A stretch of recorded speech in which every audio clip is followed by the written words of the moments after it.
मेरे प्यारे बच्चों, आज मैं कक्षा 7 में हिंदी पढ़ा रही हूँ। देखिए, हिंदी पाठ 9। ठीक, ध्यान दीजिएगा। बताइए क्या है? पाठ 9। पाठ 9 पाठ का नाम है चिड़िया की बच्ची। पाठ का नाम है चिड़िया की बच्ची। मेरे प्यारे बच्चों, इस पाठ का नाम चिड़िया की बच्ची है और इस पाठ के जो लेखक हैं उनका नाम है हरिवंश राय बच्चन। उनका नाम क्या है? हरिवंश राय बच्चन। देखिए, जब हम कोई भी कविता या कुछ पढ़ते हैं तो पढ़ते समय कुछ कठिन शब्द आते हैं। ध्यान दीजिएगा इस बात पर। कभी भी अगर आप किताब पढ़ रहे हो और उसमें कुछ कठिन शब्द आता है तो उसको रेखांकित कर दिया जाता है। क्या किया जाता है? अंडरलाइन कर दिया जाता है। ऐसे ठीक, देखिए कैसे अंडरलाइन किया गया है, इसी तरह अंडरलाइन कर दिया जाता है। और अगर आपको समझ में आ गया, अच्छी बात है। नहीं अगर आ रहा है तो आप इन शब्दों का अर्थ आप गूगल क्लास के माध्यम से हमें पूछ सकते हैं। अगर कोई भी किताब पढ़ रहे हैं, कोई भी शब्द का कठिन आपको लग रहा है, उसका अर्थ नहीं समझ में आ रहा है, तो आप गूगल क्लास के माध्यम से हमें उसका अर्थ पूछ सकते हैं। ध्यान दीजिए, सुहावना का मतलब सुंदर, व्यसन का अर्थ नशा, निहारना का अर्थ देखना। निहारना का क्या होगा? देखना, ठीक ना। संध्या का अर्थ शाम, तनी का अर्थ थोड़ा। ठीक, शब्द का अर्थ आप समझ गए। अब बेटा, आप चिड़िया की बच्ची पाठ जो दिया गया है उसका आप क्या समझेंगे? अर्थ, कि आखिर इस पाठ का नाम चिड़िया की बच्ची क्यों दिया गया, कोई और नाम क्यों नहीं दिया गया?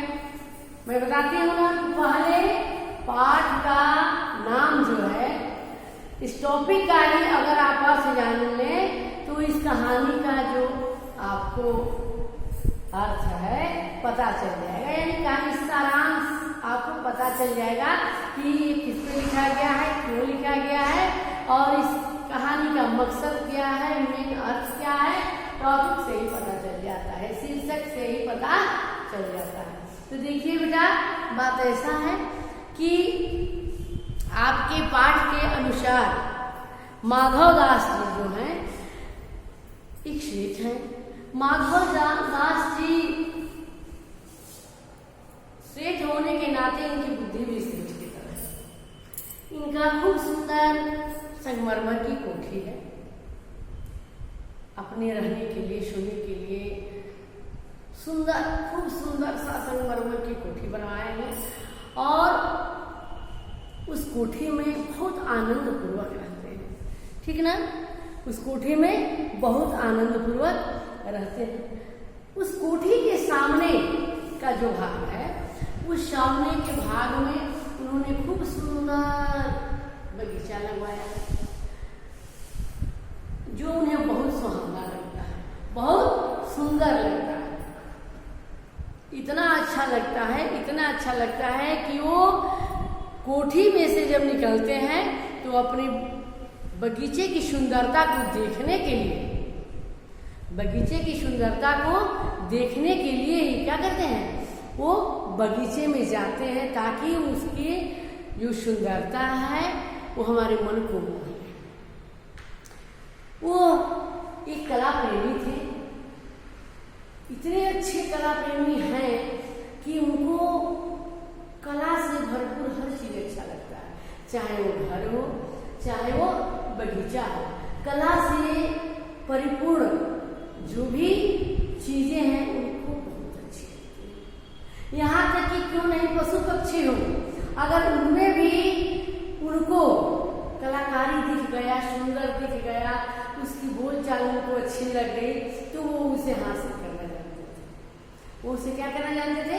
हासिल करना जानते थे, ताकि उसकी कला का हम क्या रसपान करते रहे, मन से रसपान करते रहे, उस कला का आनंद लेते रहे। इसके लिए वो हर कला से भरी चीजें अपनाना चाहते हैं। इसलिए उनको हम क्या कहेंगे? कला प्रेमी कहेंगे। माधवदास को क्या कहेंगे? कला प्रेमी कहेंगे।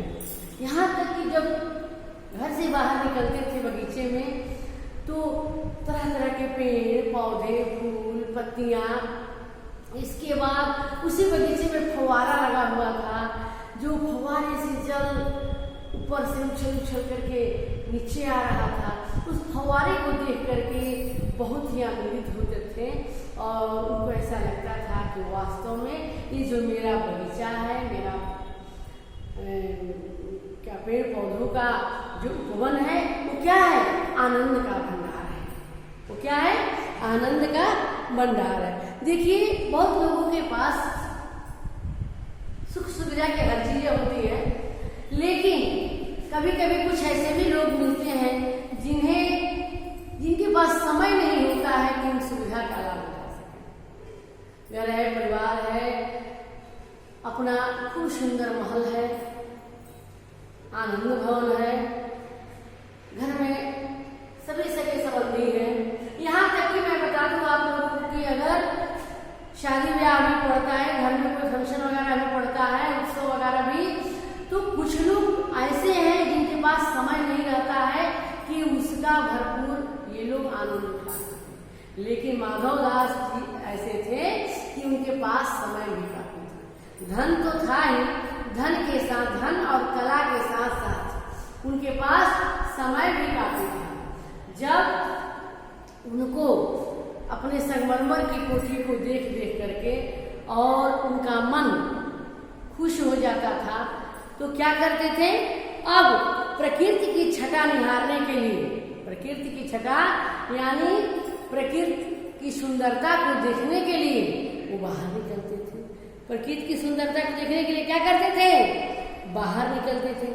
और जब उन्हें देख लेते थे कि हाँ पाश कितनी प्रकृति में सुंदरता है, बहुत अच्छा लग रहा है, मौसम सुहावना है, ये बाग बगीचे कितने अच्छे हैं, तब उनके मन को तृप्ति मिलती थी।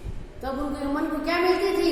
तृप्ति मिलती थी। तृप्ति अर्थात संतुष्टि।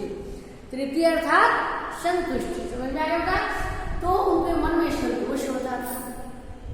बाहर जाकर के और बैठते थे, बैठ करके अपने पेड़ पौधे के खूबसूरती को देखते थे, उनके कलाओं पर मुग्ध होते थे, उनकी कलाओं को क्या करते थे?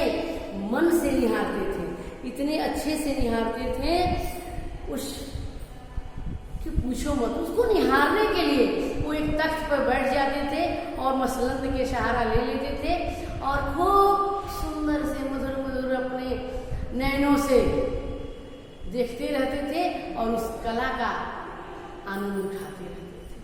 कभी कभी ऐसा होता था कि उनके मित्र जो थे वो मित्र आ जाते थे पास में, तो उन मित्रों के साथ विनोद भरी चर्चा अर्थात मनोरंजन भरी चर्चा करते थे। विनोद भरी चर्चा अर्थात मनोरंजन भरी चर्चा करते थे, उन कलाओं के बारे में चर्चा करते थे, उन प्रकृति की सुंदरता के बारे में चर्चा करते थे और चर्चा करके बहुत अपने आप को ये भाग्यवान समझते थे। यहाँ तक कि जब शाम होती थी तो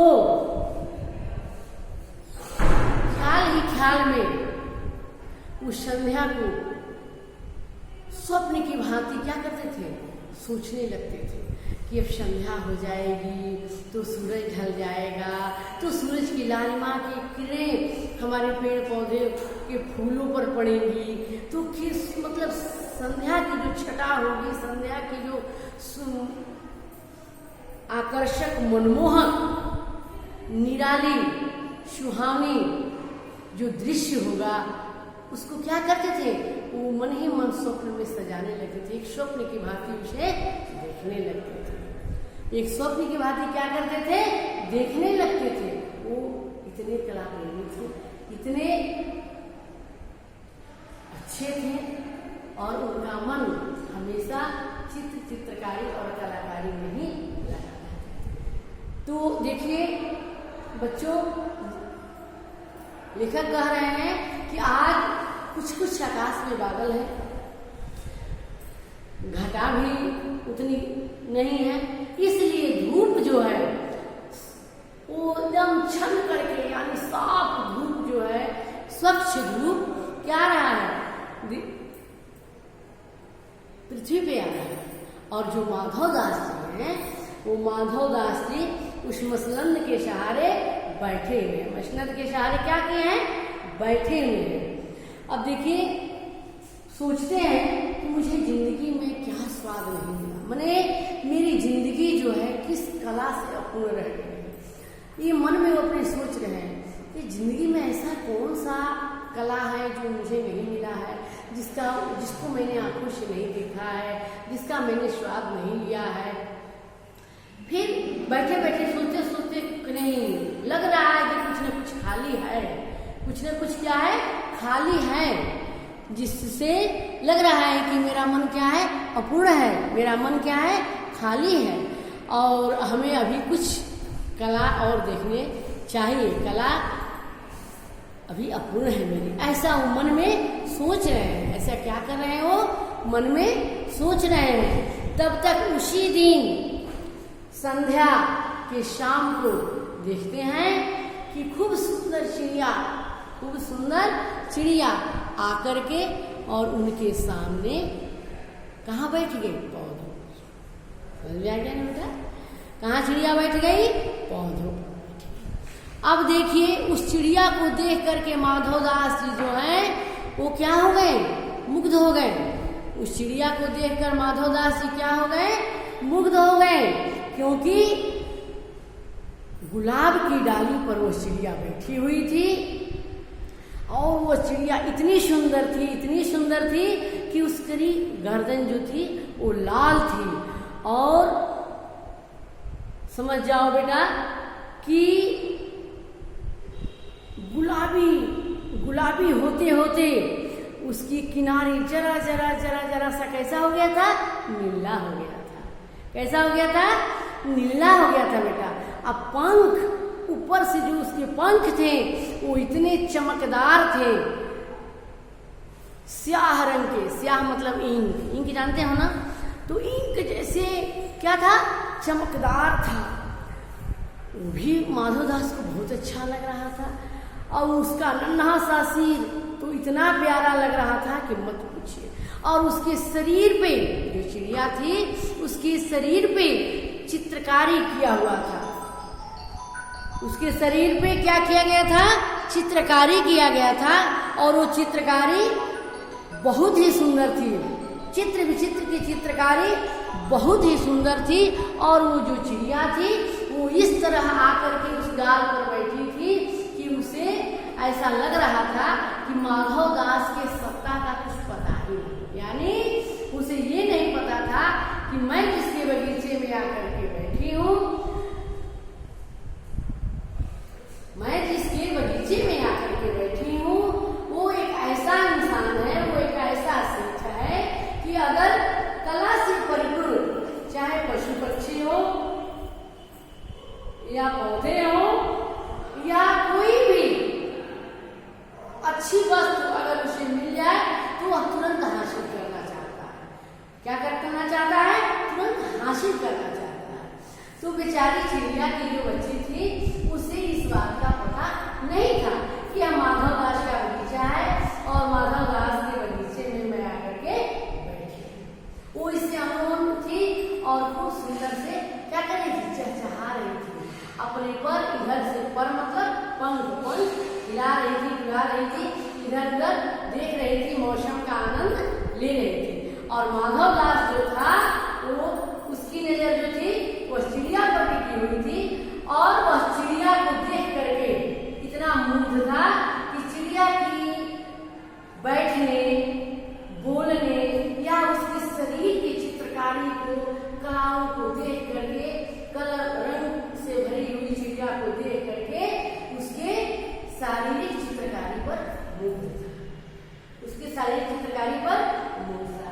तो मेरे प्यारे बच्चों, ये फर्स्ट पेज का ये अर्थ मैंने आप लोगों को समझा दिया, आपको बता दिया। और मेरे प्यारे बच्चों, आप भी इस पाठ का फर्स्ट पेज पढ़ेंगे, समझेंगे, इसमें कहीं भी